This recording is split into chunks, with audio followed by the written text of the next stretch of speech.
स्वरूप होता है कि आप इशारे में ही अपने प्रेमी को स्थिति बता देते हो।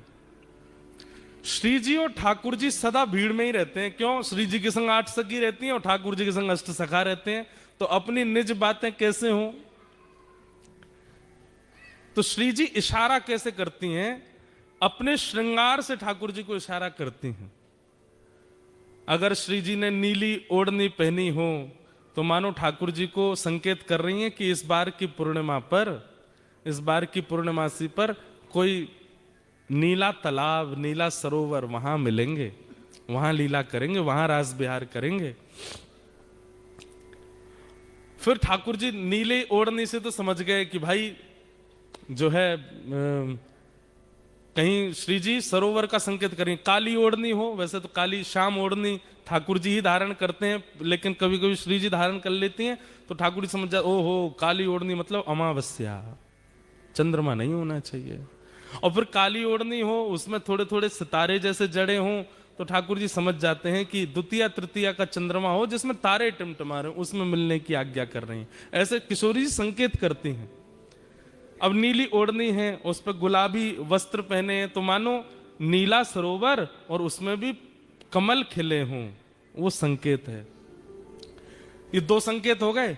अब तीसरा संकेत क्या होता है? तीसरा संकेत ये होता है कि किशोरी जी से ठाकुर जी पूछते हैं, हे श्यामाजू, अब बोलते तो है नहीं पर बस एक बार निहार के ठाकुर जी समझ जाते हैं क्या आज्ञा है। अकेले आना है कि इनमें से किसी को लेके आना है? तो किशोरी जी अगर केवल एक बिंदी धारण करके आई हो तो मानो संकेत कर रही हैं अकेले आना है। और अगर कपोलन पर पत्रावली बना रखी है गोल गोल और बीच में 2 बिंदु हैं, तो ठाकुर जी दोनों कपोलन के बिंदु गिनते हैं कितने हैं। अगर बीच में एक बिंदी और 4 दोनों तरफ हैं, तो इसका मतलब ठाकुर जी कह रहे हैं अपने सखा नहीं लाने हैं हमको, इनकी 8 सखियां ही रहेंगी, 4 हमारे पक्ष में 4 इनके पक्ष में।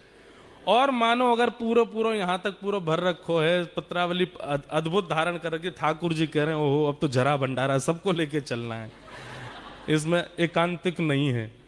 तो ऐसे किशोरी जी संकेत करती हैं। एक दिन किशोरी जी श्रृंगार करके आई और ठाकुर जी के लिए सुंदर भाव विचार करके आई कि छाक लीला करेंगे। छाक लीला मतलब भोजन पाएंगे। और छाक लीला के भाव से किशोरी जी ने पूरा वस्त्र धारण किए। तो वस्त्र कैसे धारण किए? हरे कलर के सब वस्त्र पहने। उसका संकेत ये किया कि ठाकुर जी को संकेत कर रही हैं कहीं बगीचा में मिलेंगे। और उसमें भी केश जो है श्री जी के वो बेणी गूंथी हुई है। अगर बेणी पीछे है नहीं दिख रही है तो इसका मतलब ठाकुर जी को ये संकेत है कि वन में नहीं मिलेंगे। और वेणी अगर आगे है तो वेणी के भाव से संकेत है कि वेणी मतलब चोटी, वेणी के भाव से संकेत है कि घने वन में मिलेंगे। घने केश है ना, वो वेणी आगे है, उसमें पुष्प हो ना तो उस पुष्प के फूल जहां खिलते हैं उस वन में मिलेंगे। ऐसे ऐसे संकेत करती हैं श्री जी।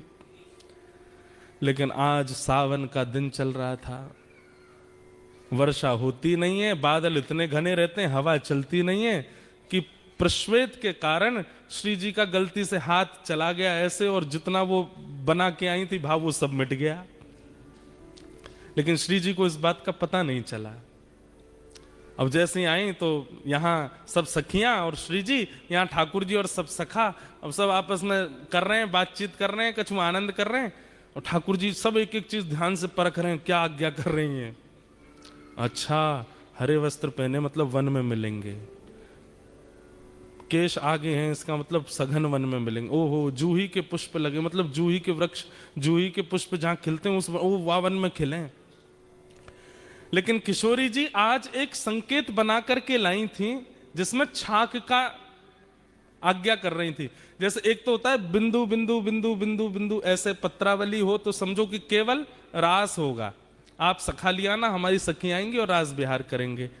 लेकिन उस बिंदु के भी ऊपर सुंदर सुंदर कुछ आकृति बनी हो तो उसका संकेत ये होता है कि नहीं छाक लीला होगी।